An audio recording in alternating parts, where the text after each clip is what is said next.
నమస్తే, welcome to one TV news. ముందుగా బులెటిన్లో హెడ్లైన్ చూద్దాం.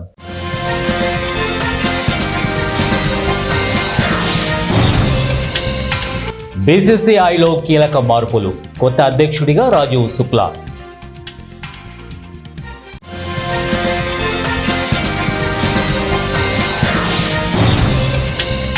ఐసీడీఎస్లో కాంట్రాక్టు ఉద్యోగులను రెగ్యులరైజ్ చేయండి, హైకోర్టు.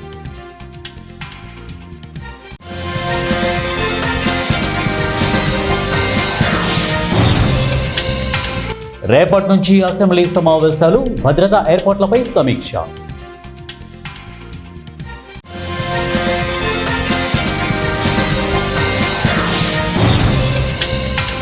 లోయర్ మానేరు గేట్ల ఎత్తివేత, దిగువ ప్రాంతాల ప్రజలు అప్రమత్తంగా ఉండాలన్న అధికారులు. బులెటిన్లో డీటెయిల్స్ చూద్దాం.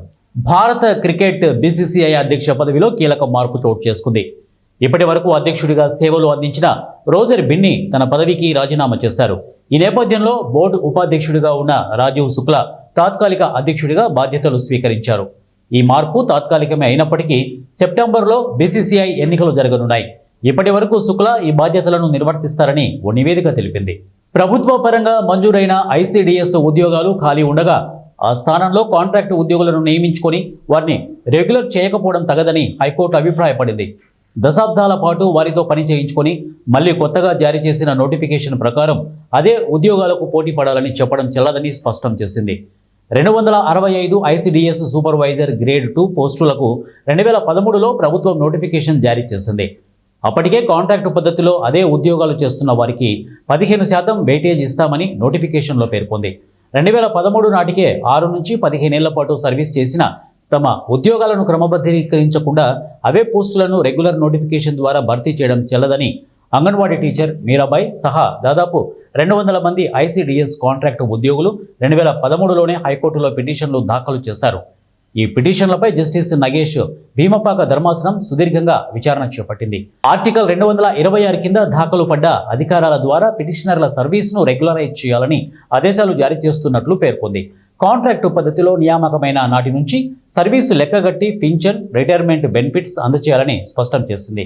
వారి ఉద్యోగాలను క్రమబద్ధీకరించగా మిగిలిన పోస్టులను భర్తీ చేసుకోవచ్చని తెలిపింది. మిడ్ మానేరు ఎగువ ప్రాంతాల నుంచి లోయర్ మానేరుకు భారీగా వరద వస్తోంది. దీంతో అధికారులు లోయర్ మానేరు డ్యాం గేట్లు శుక్రవారం తెరవనున్నారు. ఈ నేపథ్యంలో దిగువ ప్రాంతాల ప్రజలు అప్రమత్తంగా ఉండాలని అధికారులు హెచ్చరించారు. పశువులు, గొర్రెల కాపర్లు, మత్స్యకారులు నదిలోకి వెళ్లవద్దని సూచించారు.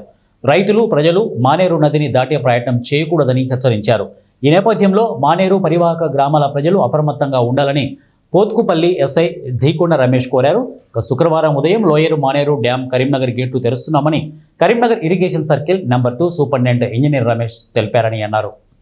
లోయరు మానేరు డ్యాం ఎగువ ప్రాంతాలతో గత 2 రోజులుగా కురుస్తున్న భారీ వర్షాలకు మిడ్ మానేరు రిజర్వాయర్ నుంచి వస్తున్న వరద డ్యాంలోకి వచ్చి చేరుతోంది. దీంతో ప్రాజెక్టు నీటి మట్టం క్రమంగా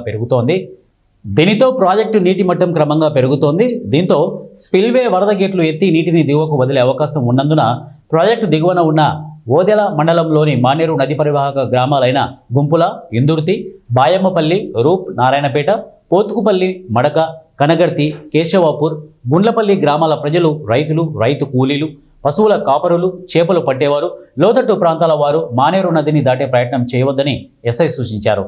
రేపటి నుండి ప్రారంభం కానున్న తెలంగాణ రాష్ట్ర శాసనసభ, శాసనమండలి సమావేశాల నేపథ్యంలో నిర్వహణ, వసతులు, భద్రతా ఏర్పాట్లపై రాష్ట్ర ప్రభుత్వ ఉన్నతాధికారులు, పోలీసు శాఖ ఉన్నతాధికారులతో ఈరోజు శాసనసభ భవనంలోని స్పీకర్ ఛాంబర్లో స్పీకర్ గడ్డం ప్రసాద్ కుమార్, మండలి chairman Gutha Sukender Reddy, deputy chairman Banda Prakash Mudiraj, legislative secretary doctor V Narasimhacharyulu ముందస్తు సమావేశం నిర్వహించారు. ఈ కార్యక్రమానికి రాష్ట్ర ప్రభుత్వ ప్రధాన కార్యదర్శి Ramakrishnarao, GAD secretary Raghunandanrao, additional secretary Raya Ravi, director Sivalingaiah హాజరయ్యారు.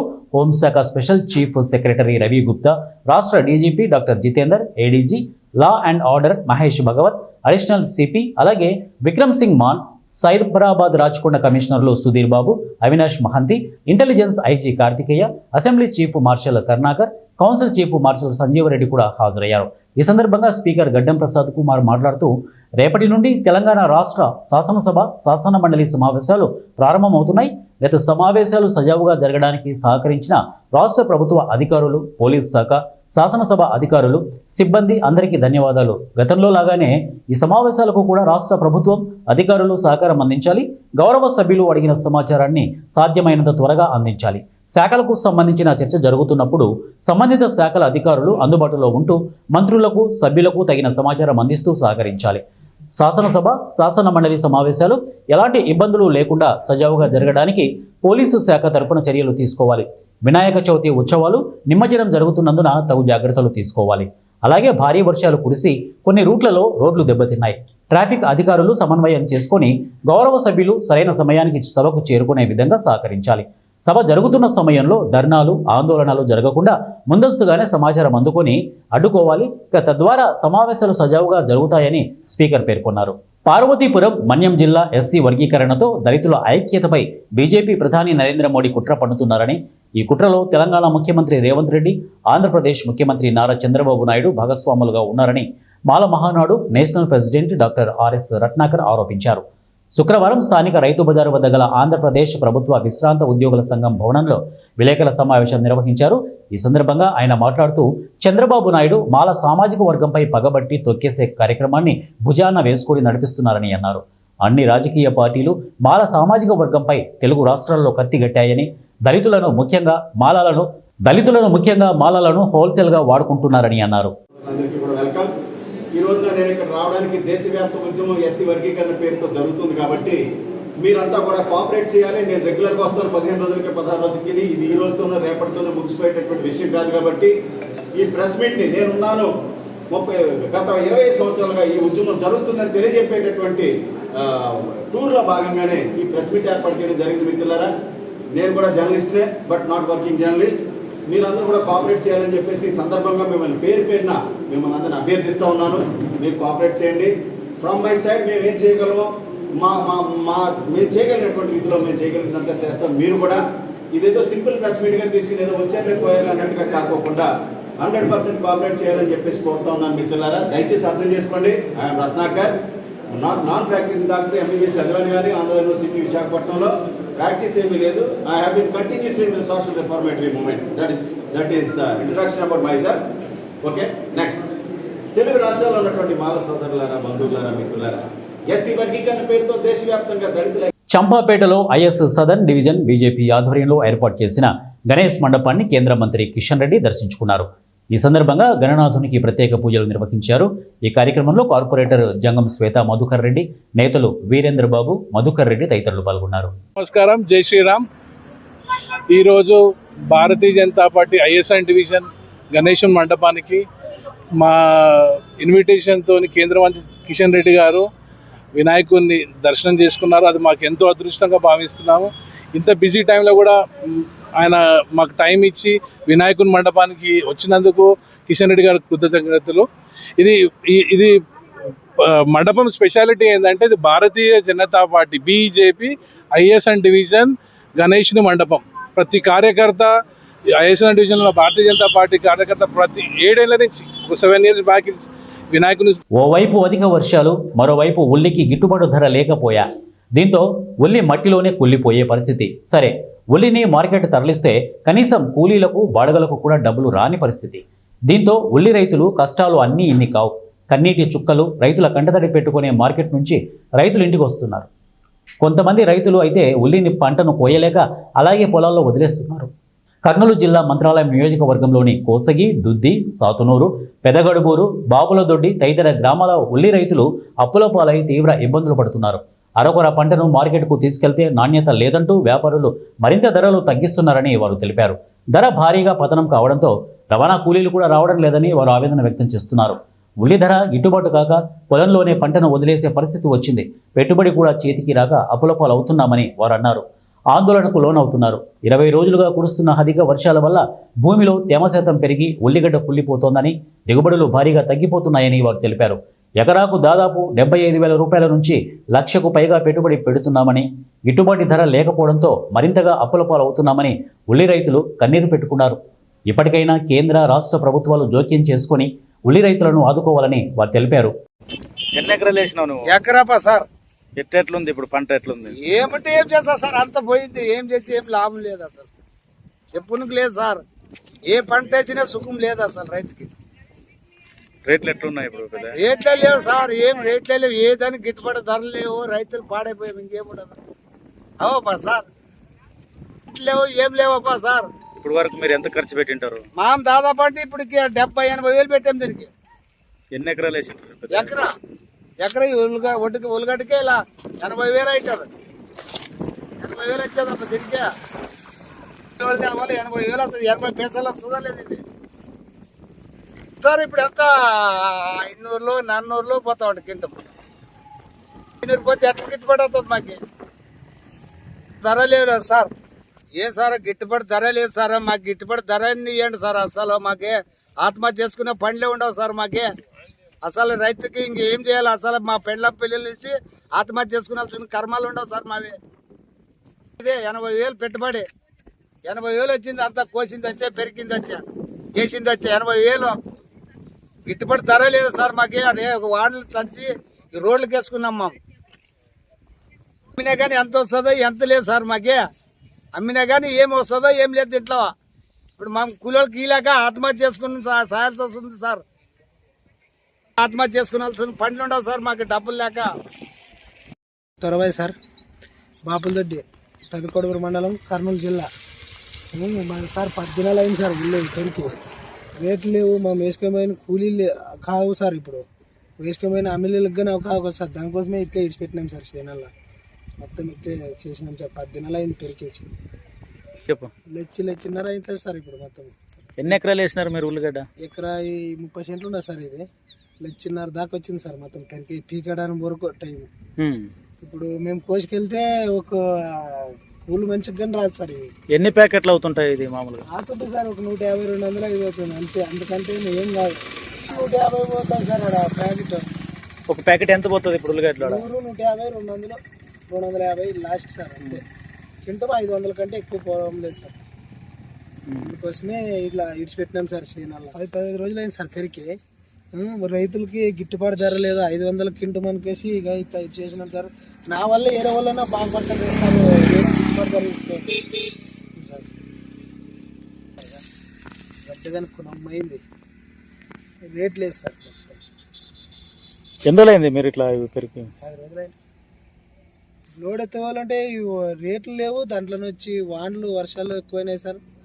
గిట్టుబాటు ధరే లేదు సార్ మొత్తం. ఇప్పుడు ఎందుకన్నా వస్తుందో ఏమో లేదో తెలియదు సార్. ఇంకా ప్రభుత్వం గిట్టుబాటు ధర కల్పిస్తే బాగుంటుంది సార్ మాకు రైతులకి. ఇప్పుడు కాకపోయినా ఇంకొకరికైనా బాగుంటుంది కదా సార్. నాగర్ కర్నూలు జిల్లా లింగాల మండలంలో రైతులకు యూరియా కష్టాలు. ఉదయం నుంచి క్యూ లైన్లో యూరియా కోసం PACS కార్యాలయం ముందు రైతన్నలు, మహిళా రైతులు పడిగాపులు కాస్తున్నారు. 2 వారాల నుండి యూరియా కొరకు కార్యాలయం చుట్టూ తిరుగుతున్నామని ఆవేదన వ్యక్తం చేస్తున్నారు.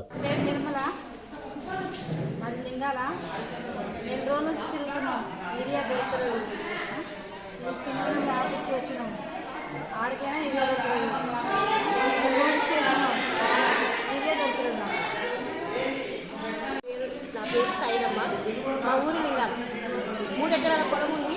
6 గంటలకి యూరియా గురించి దాదాపుగా 2 వారాల నుంచి తిరుగుతున్నా. నాకు యూరియా దొరకట్లేదు. ఈ ప్రాబ్లం నుంచి చాలా హెల్త్ ఇష్యూస్ కూడా వస్తున్నాయి మాకు. గ్రామం లింగాల మండలం 15 రోజుల నుంచి లైన్లో వస్తున్నాం పోతున్నాం. ఊరికి యూరియా మాత్రం దొరకడం లేదు. దీన్ని ప్రభుత్వం సహాయం గుర్తించి మాకు యూరియా అందజేయాలని కోరుకుంటున్నాను. లింగాల మండలంలో 20 రోజుల నుండి యూరియా లేదు. ఈ రోజు వచ్చి రోజుకు లైన్లో కట్టుకోవాలి, వెళ్ళిపోవాలి. అన్నం తినాలి, సాయంత్రం గారు ఉండిపోవాలి. నమస్కారం అండి. లింగాల మండలంలోని మనకున్నది సొసైటీ ప్రాథమిక వ్యవసాయ సహకార వ్యవసాయ సంఘం, తర్వాత మరియు ARSK ఉంది. ARSKకి నిన్న 12.6 MT, PACSకి నిన్న 12.6 MT, ఈరోజు 12.6 MT, 2 కలిపి మొత్తం 25.2 MT, అంటే దాదాపు 500 బస్తాలు యూరియా సొసైటీకి రావడం జరిగింది. ప్రకాశం జిల్లా కంభం మండలంలోని దర్గా గ్రామంలో కొండ ప్రాంతంలో పెద్ద పులి సంచారం కలకలం రేపిన విషయం తెలిసిందే. రంగంలోకి దిగిన ఫారెస్ట్ అధికారులు DDPT గిద్దలూరు వారి ఆదేశాల మేరకు బేస్తవారిపేట ఎఫ్ఆర్ఓ మరియు వారి సిబ్బంది ఈరోజు ఖమ్మం మరియు బేస్తవారిపేట మండలాల్లో నేక్నాంబాద్, వందుట్ల, పూసలపాడు, చెట్టిచేల గ్రామాల్లో ప్రజలకు ఫారెస్ట్ అధికారులు ఎలాంటి ఆందోళన చెందవలసిన అవసరం లేదని గ్రామ ప్రజలకు అవగాహన కల్పించారు. పులి పాదముద్రలు కనిపించిన తక్షణమే ఫారెస్ట్ అధికారులకు సమాచారం ఇవ్వాలని ఫారెస్ట్ అధికారి గ్రామ ప్రజలకు సూచించారు. అలాగే పంట పొలాలు, వాగులు, కుంటలు పులి పాదముద్రల ఆనవాళ్లు ఉన్నాయని జల్లెడ పట్టడం జరిగింది. అనంతరం పులి పాదముద్రలు లేకపోవడంతో ఎలాంటి భయోందోళన చెందవలసిన అవసరం లేదని రైతులను, గ్రామస్తులను ఫారెస్ట్ అధికారులు తెలియపరిచారు.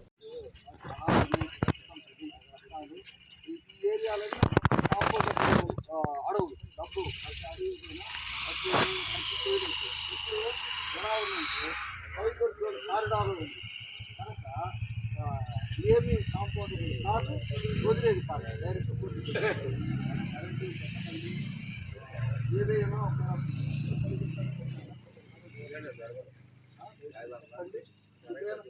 తెలియజేయండి.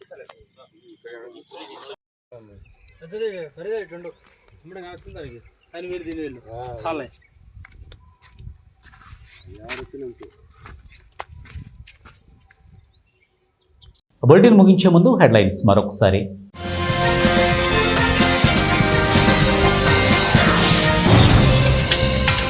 బీసీసీఐలో కీలక మార్పులు, కొత్త అధ్యక్షుడిగా రాజీవ్ శుక్లా.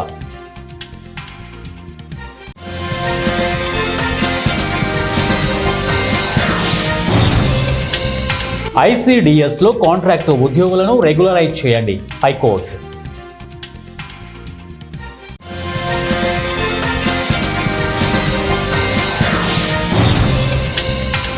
రేపటి నుంచి అసెంబ్లీ సమావేశాలు, భద్రతా ఏర్పాట్లపై సమీక్ష.